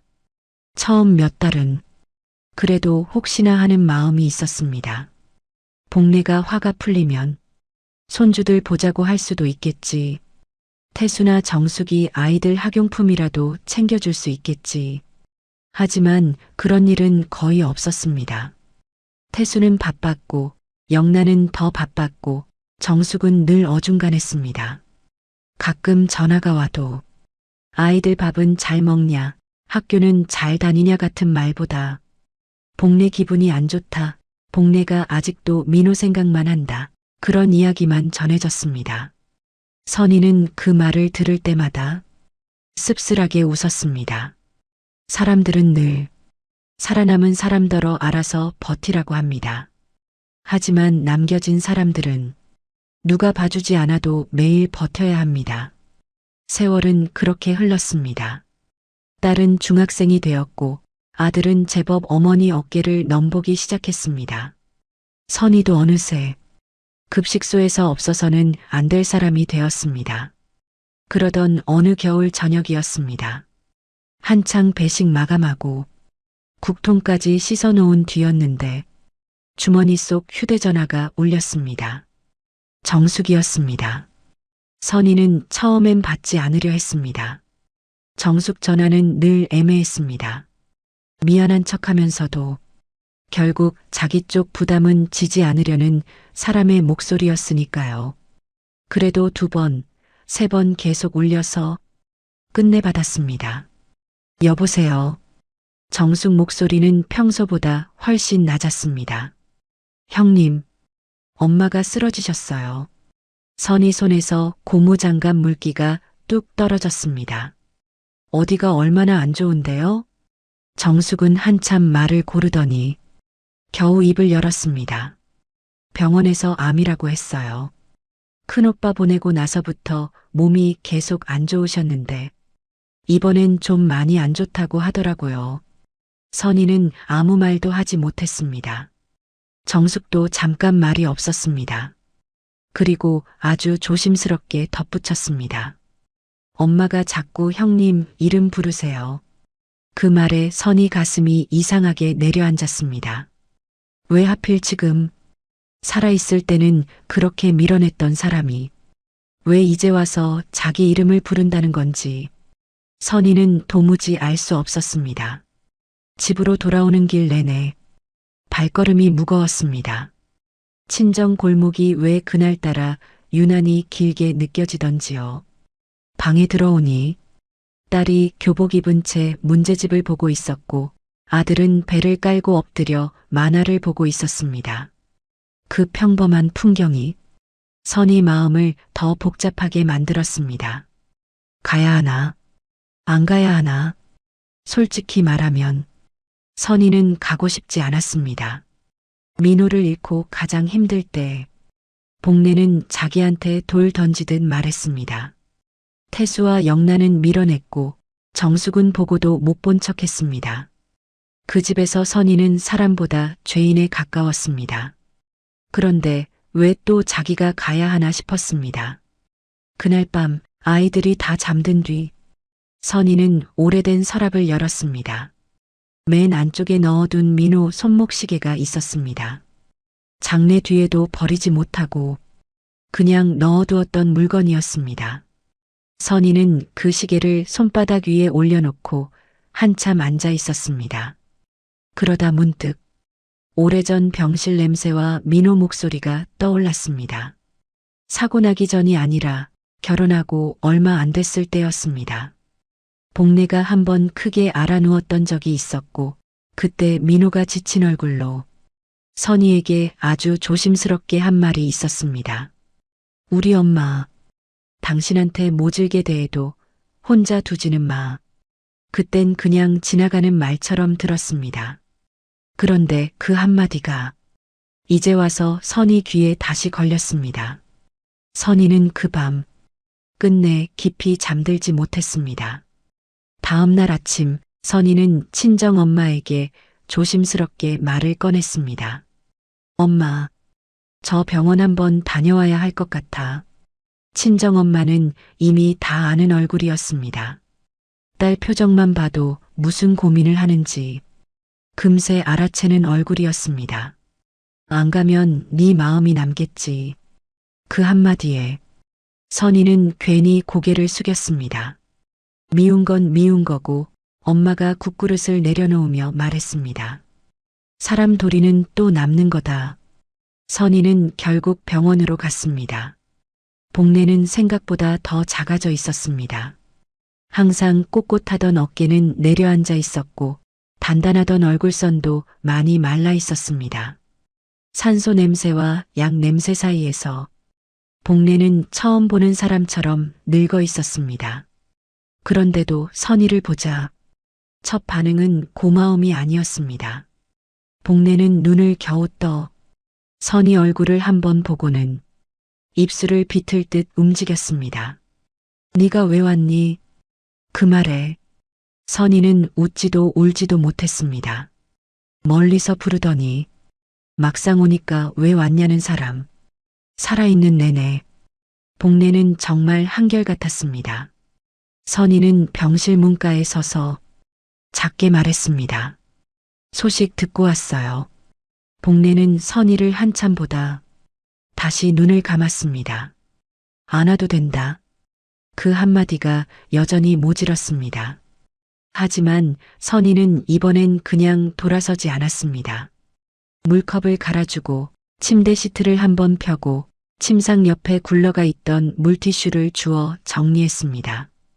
복례는 그걸 다 보면서도 끝내 고맙다는 말은 하지 않았습니다. 그날 병실 밖 복도에서 태수를 마주쳤습니다.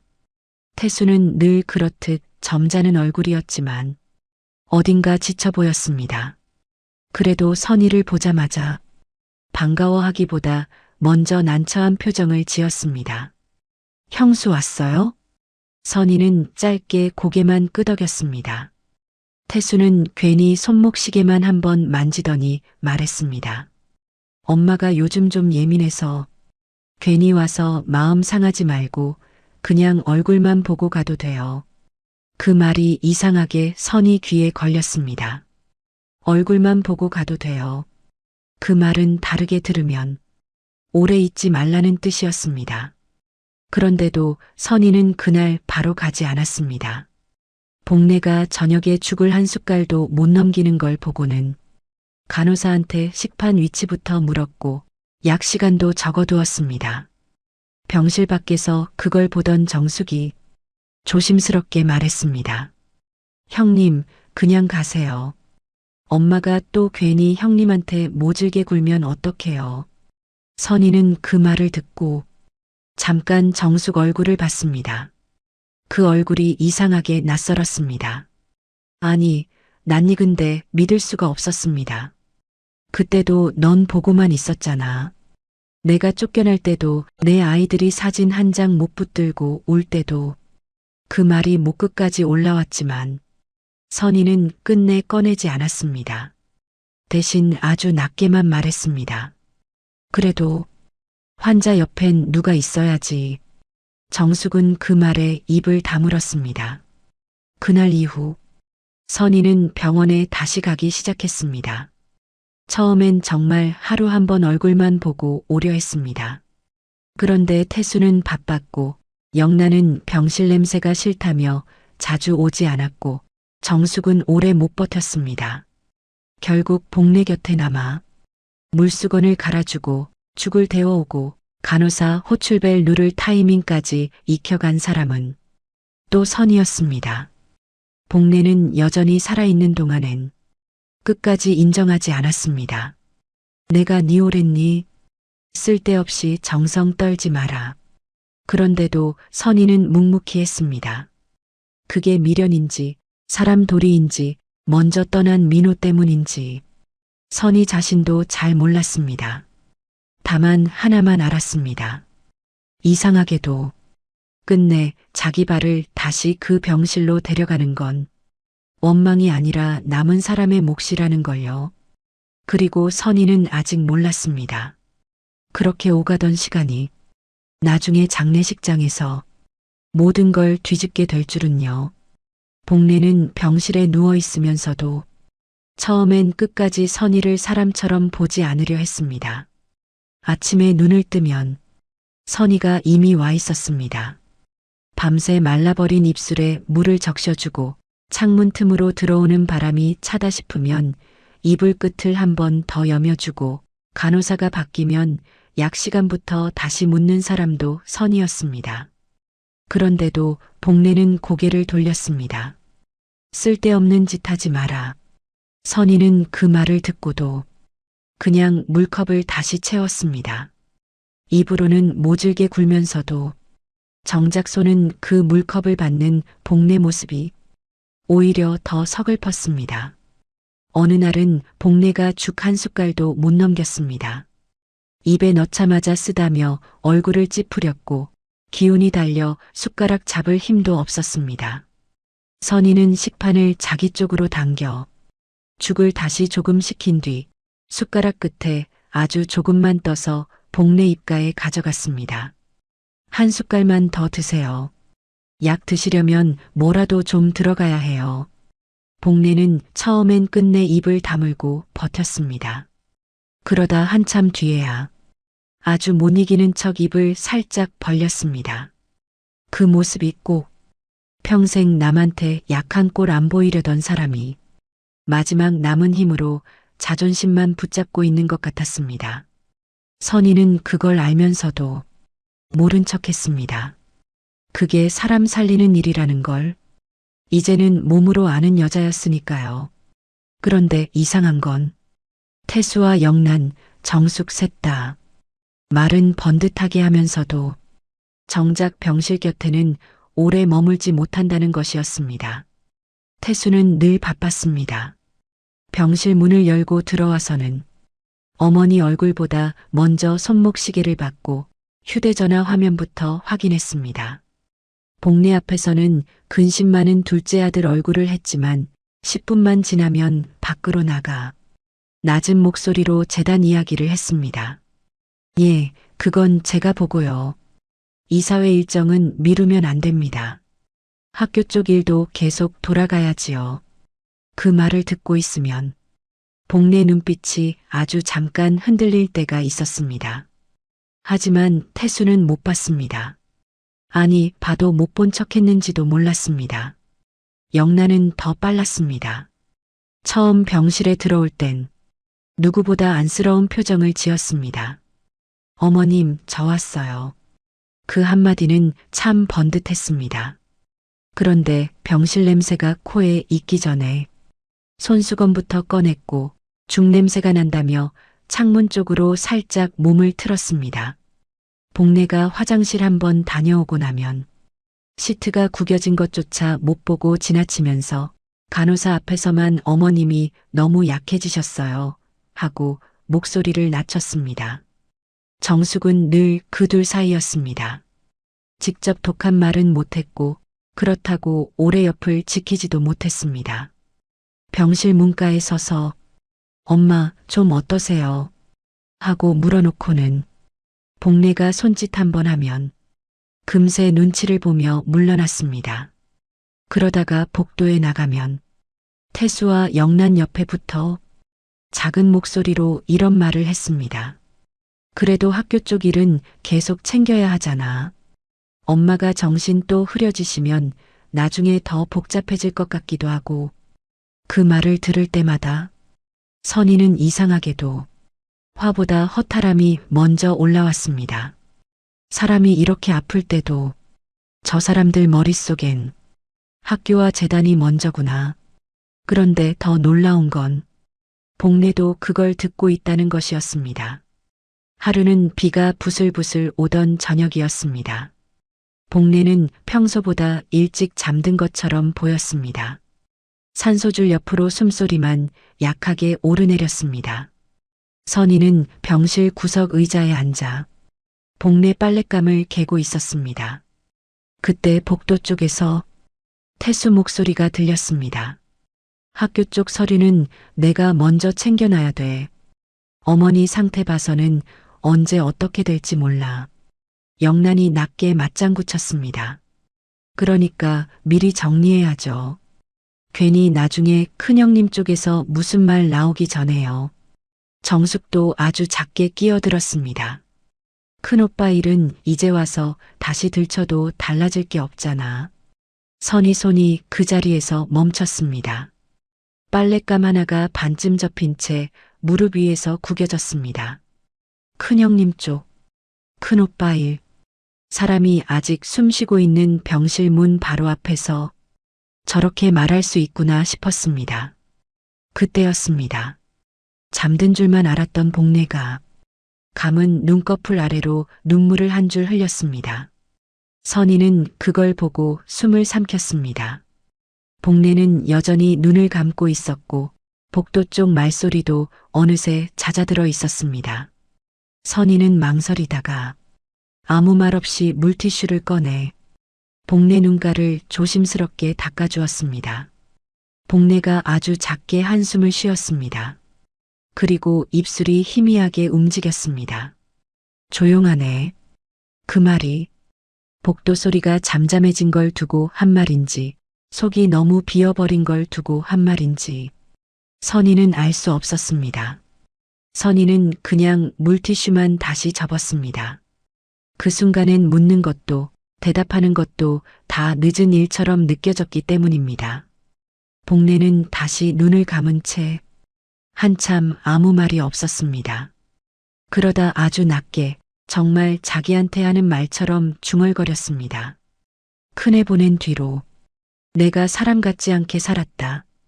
선희는 고개를 들지 못했습니다. 복례는 늘 독한 사람이었지만 저렇게 자기 입으로 속을 꺼내는 사람은 아니었습니다. 그래서 더 낯설었습니다. 네만 보면 화가 났다. 네가 미워서라기보다 네 얼굴만 봐도 우리 큰애 생각이 나서. 선희는 아무 말도 하지 않았습니다. 그 말이 위로가 되지도 않았고 그렇다고 원망만 하기도 어려웠습니다. 복례는 다시 숨을 골랐습니다. 사람 마음이 참 못됐다. 화는 가까운 데다 쏟아놓고 정작 아프면 그 사람 손부터 찾게 되더라. 그 말은 사과처럼 들리다가도 다시 핑계처럼 들렸습니다. 고맙다는 말 같다가도 끝내 자기 속만 말하는 소리 같기도 했습니다. 선희는 한참 뒤에야 작게 말했습니다. 약 드실 시간 됐어요. 그 말밖에 못했습니다. 이제 와서 무슨 말을 더 하겠습니까? 미안하다는 말도 늦었고 원망한다는 말도 늦었습니다. 그 병실 안에는 이미 너무 많은 시간이 지나가 버린 사람 둘만 남아 있었으니까요. 그날 이후에도 복례는 갑자기 다정해지지 않았습니다. 그럴 사람도 아니었습니다. 여전히 고맙다는 말은 하지 않았고 기분이 조금만 상해도 내가 네 오랬니? 하고 퉁명스럽게 잘라냈습니다. 그런데도 예전처럼 네가 왜 왔니? 하고 노골적으로 밀어내지는 않았습니다. 선희가 물을 주면 그냥 받았고 죽을 데워오면 몇 숟갈 더 먹었고 밤에 기침이 심해지면 선희가 등을 받쳐주는 걸 밀어내지 않았습니다. 대신 가끔 애매한 말을 했습니다. 애들은 밥은 잘 먹고 다니냐? 딸은 공부 좀 하냐? 아들은 감기 잘 걸리던데 요즘은 어떠냐? 그 질문 하나하나가 선희 마음을 자꾸 흔들었습니다. 살아있을 때 한 번도 제대로 묻지 않던 말을 왜 이제 와서 묻는 걸까? 그래서 더 미웠고 그래서 더 슬펐습니다. 어느 날은 복례가 한참 선희 얼굴을 보다 말했습니다. 살 빠졌네. 선희는 그 말에 웃지도 못했습니다. 그 집에서 쫓겨난 뒤 살이 안 빠질 리가 있었겠습니까? 복례는 더 말하지 않았습니다. 하지만 그 눈빛엔 예전처럼 사람 깎아내리는 기색이 없었습니다. 대신 늦게 뭔가를 알아차린 사람의 무거운 침묵이 남아 있었습니다. 그리고 선희는 점점 이상한 걸 느끼기 시작했습니다. 복례가 태수를 보는 눈이 달라졌습니다. 영란을 볼 때도 그랬습니다. 정숙이 어중간하게 웃을 때도 예전처럼 무심히 넘기지 않았습니다. 말은 없었지만 복례는 이제 누가 자기 병상 곁에 진짜 남았는지, 누가 말만 그럴듯한지, 누가 먼저 학교와 재단부터 셈하고 있는지 늦게나마 보고 있는 것 같았습니다.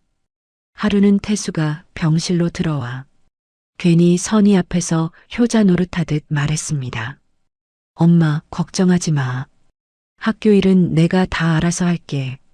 복례는 누운 채로 태수를 한참 올려다보다가 아주 천천히 눈을 감았습니다. 대답도 없었습니다. 그 짧은 침묵이 오히려 말보다 더 싸늘했습니다. 영란은 또 그런 태수를 감싸듯 복례 이불 끝을 매만졌습니다. 어머님, 태수 씨가 요즘 학교 일까지 다 떠안느라 얼마나 힘든데요. 어머님만 나으시면 다 괜찮아질 거예요. 복례는 그 말에도 눈만 감고 있었습니다. 선희는 그 모습을 보며 가슴 한쪽이 서늘해졌습니다. 복례가 뭔가를 느끼고 있구나. 그리고 그걸 속으로만 삼키고 있구나. 아직은 알 수 없었지만 분명 무언가가 바뀌고 있었습니다. 그날 밤 선희가 병실 불을 낮추고 돌아서려는데 복례가 낮게 불렀습니다. 아! 선희는 그 자리에서 멈췄습니다.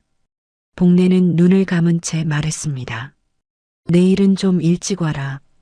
아침 죽은 네가 데워온 게 낫더라. 그 말이 고맙다는 뜻인지 그냥 심술 섞인 투정인지 선희는 끝내 알 수 없었습니다.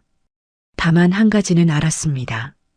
복례는 여전히 복례였고 끝까지 모질었고 그러면서도 이제는 선희가 없으면 안 된다는 걸, 자기 입으로는 절대 인정하지 못하는 사람이었다는 걸요. 그리고 선희는 아직 몰랐습니다. 그 병실에서 지나가듯 흘려버린 그 말들이 나중에 장례식장 한복판에서 얼마나 큰 무게로 돌아오게 될지를요. 복례는 하루가 다르게 야위어 갔습니다. 처음엔 그래도 병실 침대에 반쯤 몸을 세우고 앉아 창문 밖을 보는 시간이라도 있었는데 이제는 고개를 돌리는 일조차 힘겨워 보였습니다. 볼은 더 꺼졌고 말끝은 더 짧아졌고 숨소리는 밤이 되면 점점 더 거칠어졌습니다. 그런데도 이상하게 눈만은 아직 또렷할 때가 있었습니다. 특히 태수와 영란이 병실에 들어와 학교일이며 재단일 이야기를 꺼낼 때면 복례 눈동자가 잠깐씩 번쩍 살아났습니다. 말은 못해도 듣고 있다는 티는 분명히 났습니다. 하루는 태수가 서류 봉투를 들고 병실에 들어왔습니다. 겉으론 아무렇지 않은 얼굴이었지만 복도에서부터 전화기를 붙든 채 일단 제 쪽으로 넘겨두세요 하고 말하는 소리가 다 들렸습니다. 영란은 그 옆에서 복례 이불 끝을 만지는 척하다가 작은 목소리로 말을 받았습니다. 어머님도 지금은 그런 거 신경 쓰실 형편이 아니잖아요. 학교 일은 태수 씨가 먼저 챙기는 게 맞죠. 복례는 누운 채 눈을 감고 있었습니다. 그런데 선희는 보았습니다. 복례 손끝이 이불 위에서 아주 조금 떨리는 걸요. 말은 없었습니다. 하지만 그 침묵이 더 무거웠습니다. 정숙은 여전히 어정쩡했습니다. 병실에 와서는 엄마, 좀 나아지셨어요? 하고 묻다가도 태수와 영란이 밖으로 나가면 금세 그 뒤를 따라 나갔습니다. 그러고는 병실 문이 완전히 닫히기도 전에 복도에서 작은 소리로 말했습니다. 그래도 나중에 말 안 나오게 하려면 미리 좀 정리해 놓는 게 낫지 않을까? 그 말을 듣는 순간 선희는 손에 들고 있던 물수건을 꽉 쥐었습니다. 아직 사람 숨이 붙어 있는데 저 사람들 머릿속엔 벌써 그 다음 자리와 그 다음 목부터 들어있는 것 같았습니다. 복례도 아마 들었을 겁니다. 그날 저녁 선희가 복례 베개를 다시 세워주는데 복례가 눈도 뜨지 않은 채 중얼거렸습니다. 다 똑같다. 선희는 손을 멈췄습니다. 누구를 두고 한 말인지 묻고 싶었지만 그냥 모른 척 입을만 다듬었습니다. 복례는 더 말하지 않았습니다. 대신 그날부터 아주 이상한 부탁을 하기 시작했습니다. 창문 좀 닫아라. 서랍 맨 밑칸 열어봐라. 거기 있는 안경집은 치워라. 정말 별것 아닌 말들이었습니다. 그런데 이상하게도 복례는 태수나 영란 앞에서는 그런 말을 하지 않았습니다. 꼭 선이 혼자 있을 때만 낡은 서랍이며 오래된 가방이며 병실 한쪽에 가져다 놓은 자기 물건들을 슬쩍 정리하게 했습니다. 선희는 처음엔 그냥 병든 노인이 예민해졌나 보다 했습니다.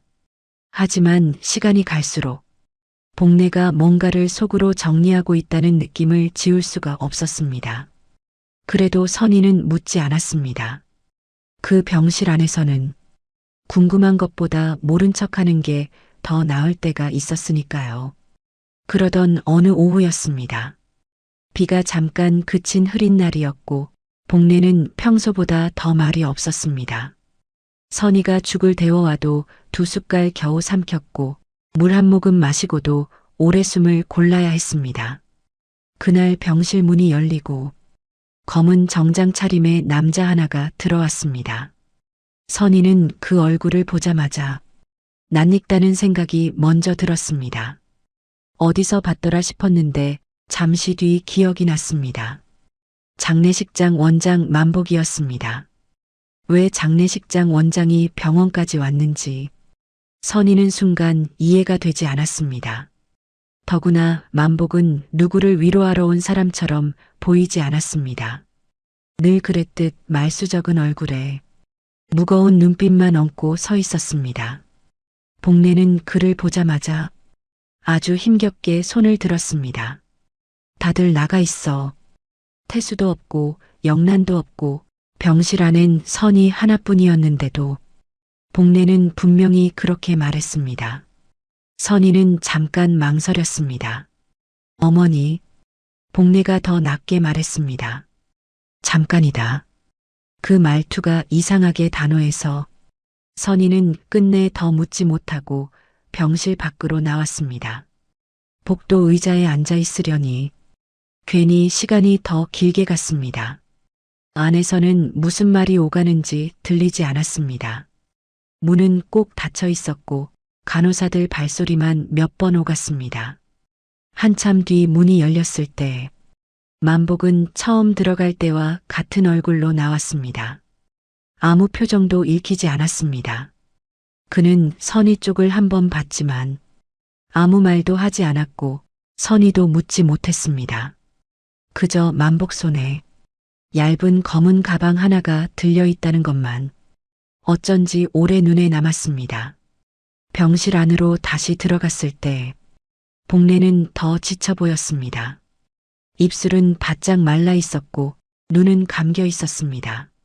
선희는 물컵을 들이밀며 조심스럽게 물었습니다. 어머니, 괜찮으세요? 복례는 한참 뒤에야 아주 작게 대답했습니다. 니는 내일도 오냐? 그 말이 묘했습니다. 오지 말라고 밀어내는 것 같지도 않았고 오라는 말 같지도 않았습니다. 선희는 조용히 말했습니다. 오죠. 복례는 그 말을 듣고도 고맙다는 말은 하지 않았습니다. 다만 눈을 감은 채 아주 낮게 중얼거렸습니다.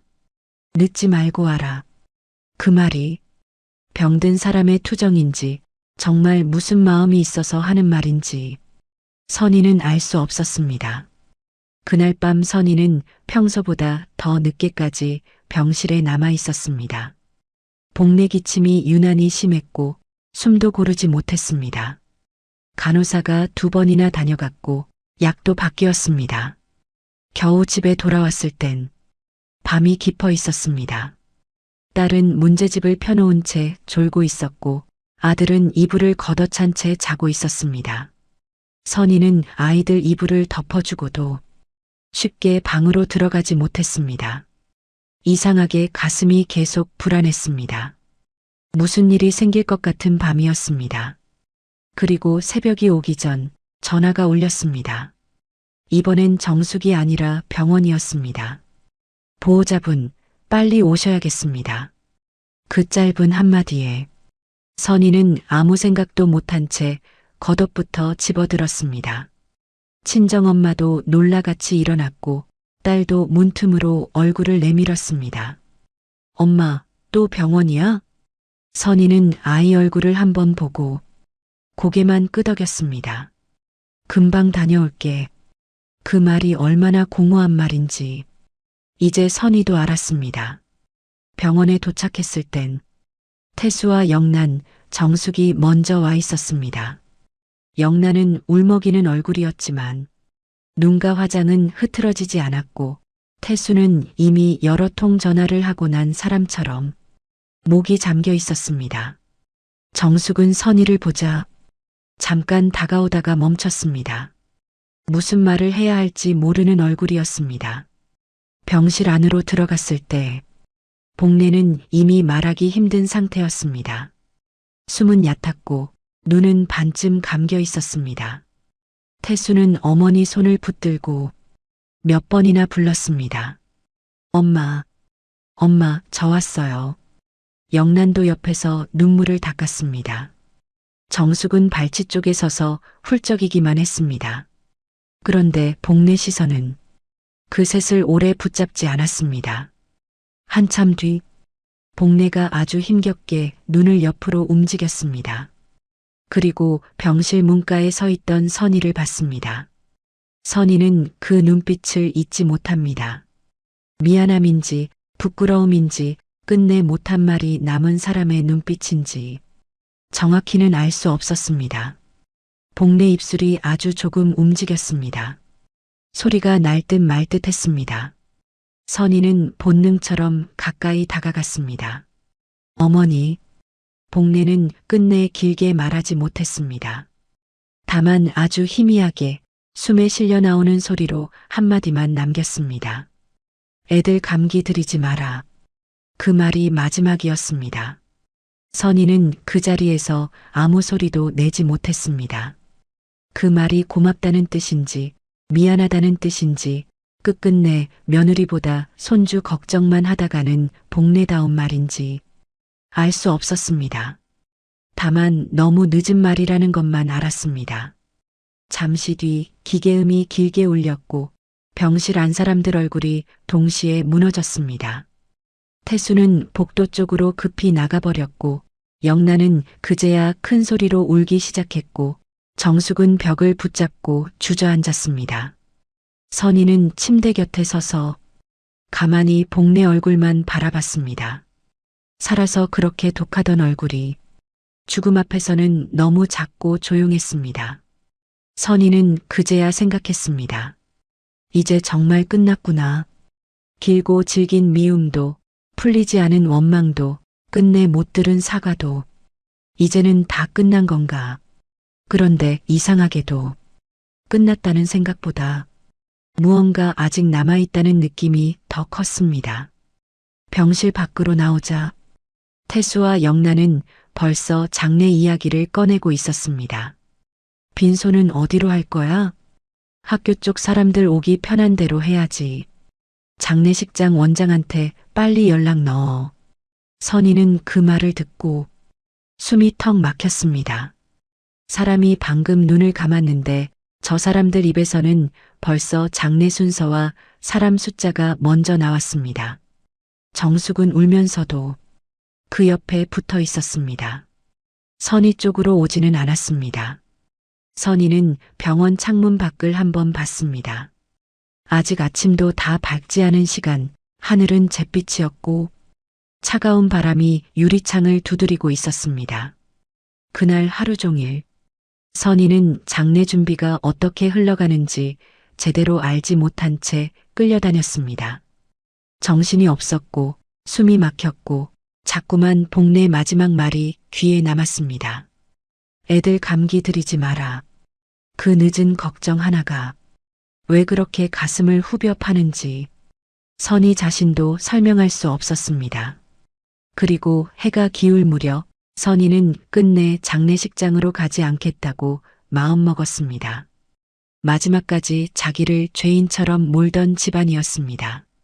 남편 잃고 쫓겨나듯 나온 그 집 장례식장에 다시 무슨 얼굴로 서 있나 싶었습니다. 그런데 밤이 깊어갈수록 마음이 자꾸 불편해졌습니다. 복례 얼굴이 떠올랐고 마지막 희미한 목소리가 떠올랐고 무엇보다 민호 얼굴이 떠올랐습니다. 그래서 선희는 결국 검은 우산 하나를 들었습니다. 마지막 인사 한 번은 드려야 하지 않겠나? 그 생각 하나로 국화꽃 한 송이를 사들고 장례식장으로 향했습니다. 그리고 그 문턱에서 영란이 먼저 선희 앞을 막아섰습니다. 검은 상복 차림에 얼굴은 울어서 붉어진 척하고 있었지만 눈빛만은 예전 그대로였습니다. 차갑고 날카롭고 선의를 끝까지 문밖 사람으로 보는 눈빛이었습니다. 형님, 영란이 낮게 그러나 또렷하게 쏘아붙였습니다. 큰서방님 먼저 보내고 이제 와서 어머님 앞에 무슨 낯짝으로 여기까지 와요? 그 말은 장례식장 복도에 너무 또렷하게 울렸습니다. 조문객 몇 사람이 동시에 고개를 돌렸습니다. 누군가는 못 본 척 시선을 피했고 누군가는 대놓고 선희 얼굴을 바라봤습니다. 선희는 대꾸하지 못했습니다. 원래도 말보다 삼키는 쪽이 익숙한 사람이었지만 그날은 정말 모간이 돌처럼 막혀버렸습니다. 조금 늦게 태수도 그쪽으로 걸어 나왔습니다. 상주 완장을 단 채 사람들 앞에서는 누구보다 침착한 얼굴을 하려고 애쓰고 있었지만 눈빛은 전혀 부드럽지 않았습니다. 태수는 선희를 보고도 반가운 기색 하나 없이 말했습니다. 형수, 오늘은 그냥 조용히 인사만 하고 가는 게 좋겠어요. 그 말이 더 서러웠습니다. 조용히 인사만 하고 가려고 여기까지 왔는데 문턱도 넘지 못하게 막아놓고 이제 와서 조용히 가라니. 정숙도 조금 떨어진 곳에 서 있었습니다. 분명 선의를 받고 무슨 일이 벌어지는지도 다 알고 있었지만 끝내 가까이 오지는 못했습니다. 늘 그랬던 사람처럼 이번에도 말없이 지켜보는 쪽에 서 있었습니다. 선의는 그 순간 자기가 다시 그 집 밖 사람이 되었다는 걸 너무 또렷하게 느꼈습니다. 원래 큰 며느리였는데 민호가 죽고 난 뒤부터는 마치 한 번도 그 집 안 사람이었던 적 없는 것처럼 조금씩 밀려나 있었으니까요. 영란이 한 발 더 앞으로 다가왔습니다. 형님, 여기서 또 사람들 앞에 이러실 거예요? 끝까지 어머님 가시는 길 편하게는 못 두시네요. 그 말에 선희 다리에 힘이 빠졌습니다.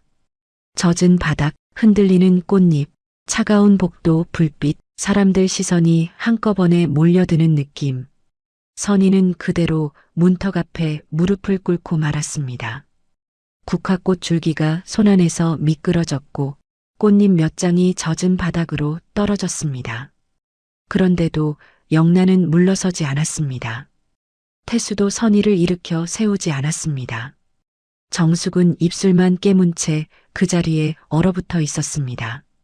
바로 그때 만복이 조금 떨어진 곳에서 조용히 그 모습을 보고 있었습니다.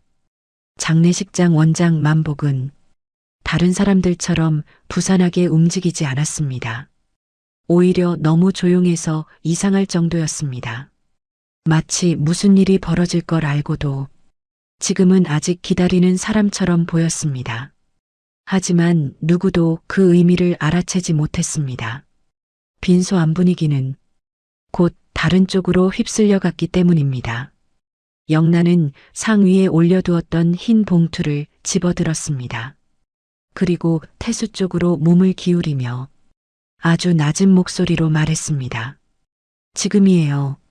당신이 읽어요. 그 말은 작았지만 태수를 움직이기엔 충분했습니다. 태수는 잠깐 사람들 눈치를 봤습니다. 그리고 아주 짧게 영란 얼굴을 한번 훑었습니다. 그 짧은 순간만 봐도 누가 뒤에서 판을 짜고 있는지 알 수 있었습니다. 겉으로 앞에 서는 사람은 태수였지만 실제로 이 자리를 밀어붙이는 건 영란이었습니다. 영란은 봉투를 태수 손에 쥐어주며 다시 한번 소매를 아주 살짝 건드렸습니다. 망설이지 말라는 뜻이었습니다. 태수는 그제야 봉투에서 종이를 꺼냈습니다. 상주로서, 둘째 아들로서 마치 어머니 뜻을 대신 전하는 사람처럼 일부러 더 무겁게 숨을 골랐습니다. 어머님이 생전에 남기신 말씀입니다. 그 말이 떨어지자 빈소 안은 더 조용해졌습니다. 영란은 태수 옆에 바짝 붙어 섰습니다. 울먹이는 얼굴로 사람들을 둘러보며 천천히 고개를 끄덕였습니다. 마치 정말 고인 뜻을 전하는 자리인 것처럼 분위기를 밀어붙이고 있었습니다. 태수가 읽기 시작했습니다. 학교 운영과 재단의 모든 결정은 둘째 아들 태수가 맡는다. 막내딸 정숙에게도 정당한 몫을 나눈다. 처음 몇 줄은 복례다운 유언처럼 들릴 수도 있었습니다. 학교 이야기, 재단 이야기, 체면과 이름을 놓지 않던 복례다운 문장들. 조문객들도 처음엔 그럴듯하다는 얼굴로 듣고 있었습니다. 그런데 종이가 한 장 더 넘어가고 재산 이야기가 본격적으로 나오기 시작하자 빈소한 공기가 조금씩 묘해졌습니다. 복례 개인명의 재산, 현금성 자산, 상가와 건물 수익, 정리되는 이름은 거의 다 태수와 정숙 쪽이었습니다. 선희 이름은 없었습니다. 민호 이름도 없었습니다. 큰아들 쪽, 첫째 며느리 쪽, 손주들 쪽은 마치 처음부터 존재하지 않았던 사람들처럼 지워져 있었습니다. 선희는 바닥에 무릎을 꿇은 채 그 말을 듣고만 있었습니다. 젖은 국화꽃 줄기가 손 안에서 미끄러졌고 꽃잎 몇 장이 바닥에 더 떨어졌습니다. 그런데도 손을 펴지 못했습니다. 이번에도 그렇구나. 끝까지 나와 우리 아이들 몫은 없는 거구나. 민호가 이 집 장남이었다는 사실까지 이제는 다 지워버리는 거구나. 그런 생각이 아무 소리 없이 선희 가슴을 눌렀습니다. 조문객들 사이에서도 숨죽인 수군거림이 아주 작게 흘렀습니다. 큰아들 쪽은 하나도 없네. 설마 저게 다야? 아무리 그래도. 하지만 누구도 크게 말하지는 못했습니다. 이미 장례식장 분위기는 태수가 읽는 그 종이 한 장에 끌려가고 있었으니까요. 정숙은 조금 떨어진 자리에서 입술만 깨물고 있었습니다. 말려야 하나, 그냥 있어야 하나. 그 얼굴에 다 드러나 있었지만 끝내 입을 열지는 못했습니다. 그리고 태수는 거의 마지막 장에 다다랐습니다. 이제 남은 건 정말 결정적인 마지막 몇 줄뿐이었습니다. 선희와 아이들 몫을 완전히 지워버리는 문장이 사람들 귀에 박히기 직전이었습니다. 태수가 마지막 부분을 읽으려 목을 한번 가다듬었습니다. 바로 그 순간 만복이 앞으로 나왔습니다. 잠깐만요. 낮지만 단호한 목소리가 빈소안을 갈랐습니다. 태수가 읽던 걸 멈췄습니다. 영란도 흠칫 돌아봤습니다. 만복은 태수 손에 들린 종이를 똑바로 보며 말했습니다. 그 문서는 고인께서 남기신 유서가 아닙니다. 그 말이 떨어지는 순간 빈소한 공기가 완전히 얼어붙었습니다. 태수가 곧장 받았습니다. 지금 무슨 말씀을? 만복은 태수 쪽을 보지도 않고 빈소 안쪽 화면 아래 꽂혀 있던 USB 메모리를 천천히 뽑아들었습니다. 고인께서 직접 여기에 유언을 남기셨습니다. 그리고 원본 유서도 따로 제게 맡기셨습니다. 그 짧은 말이 오히려 더 큰 파문처럼 번졌습니다. 조문객들 사이에서 낮은 웅성거림이 퍼졌고 영란 손끝이 눈에 띄게 떨렸습니다. 정숙은 그 자리에서 더 창백해졌습니다. 만복은 USB를 손에 든 채 더 낮고 단단한 목소리로 말했습니다. 고인께서 분명히 말씀하셨습니다. 다른 종이가 나오거든 그건 내 유서가 아니라고. 그리고 다시 USB 메모리를 천천히 화면 장치에 연결했습니다. 검은 화면이 한번 짧게 깜빡였습니다. 다음 순간 장례식장 안 스피커에서 늙고 쉰 여자 목소리가 또렷하게 울렸습니다. 매네야. 딱 한마디였습니다. 그런데 그 한마디가 빈소 안 사람들 숨을 한꺼번에 멈춰 세웠습니다. 태수 손에서 종이가 툭 흔들렸습니다. 영란도 그대로 굳은 채 고개를 획 돌렸습니다.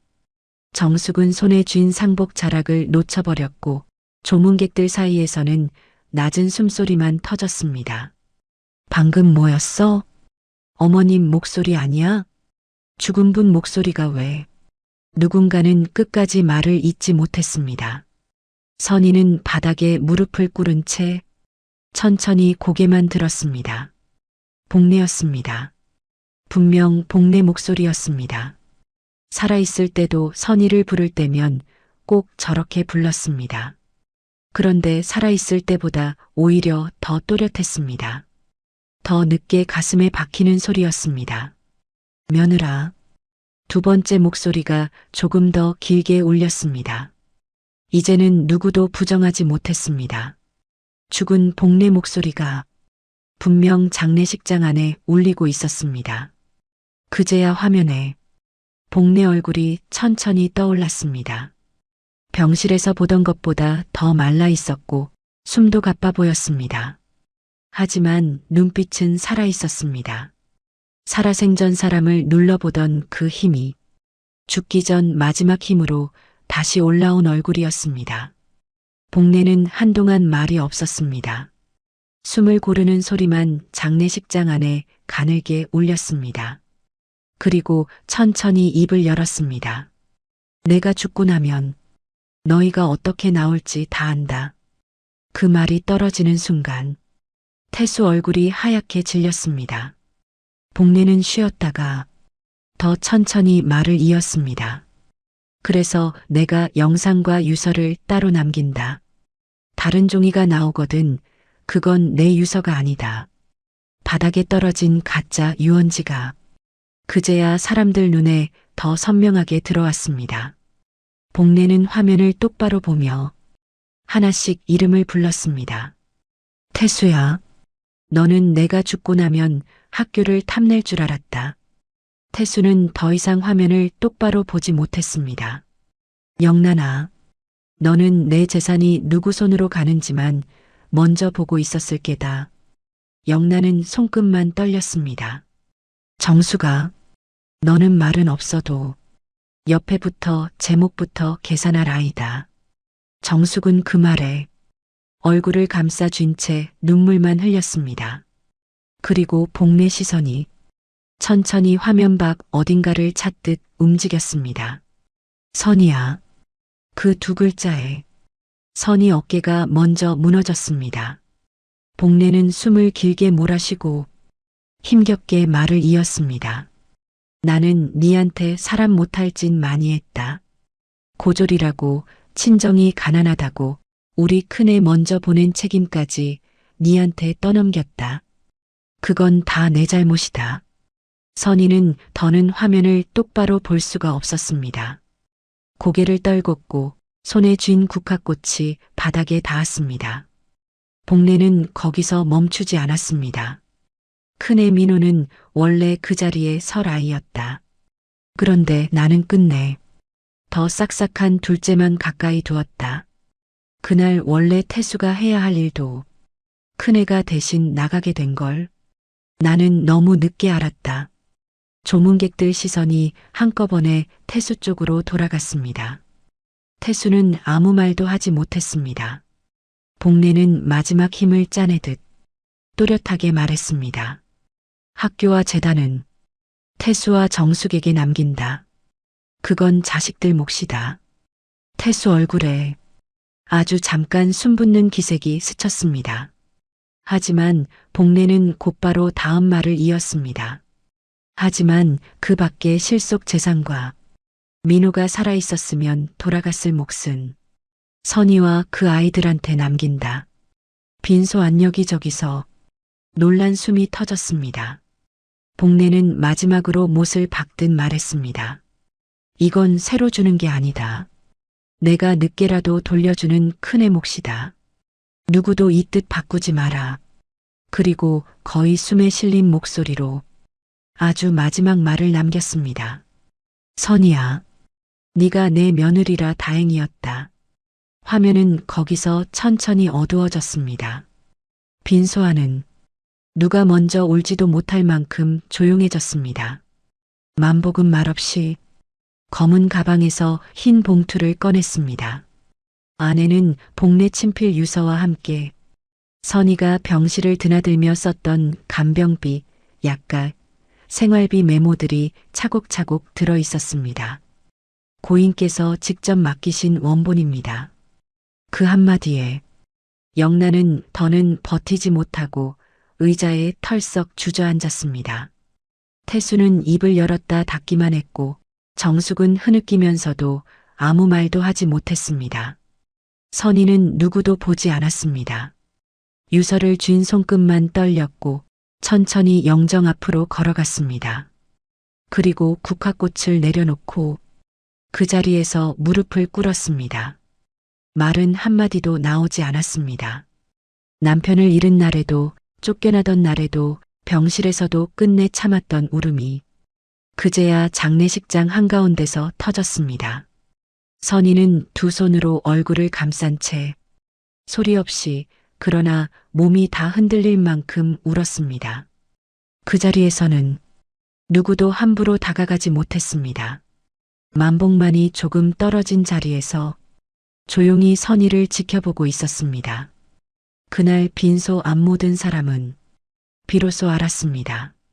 끝까지 남은 사람이 누구였는지, 끝까지 사람 노릇한 사람이 누구였는지. 장례가 끝난 뒤 선희는 집으로 돌아와 민호 사진 앞에서 유서를 다시 펼쳤습니다.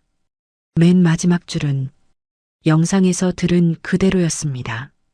선희야, 네가 내 며느리라 다행이었다.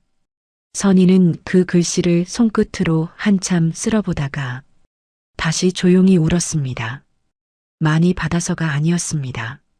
뒤늦게라도 민호 목과 아이들 목 그리고 자기 이름이 사람답게 돌아왔기 때문이었습니다. 마음속에 전하고 싶은 이야기가 있으시다면 댓글에 남겨주세요. 구독과 좋아요 부탁드립니다. 더 좋은 사연으로 다시 찾아뵙겠습니다. 오늘도 건강하시고 행복한 하루 보내시기 바랍니다. 지금까지 빗속 사연이었습니다.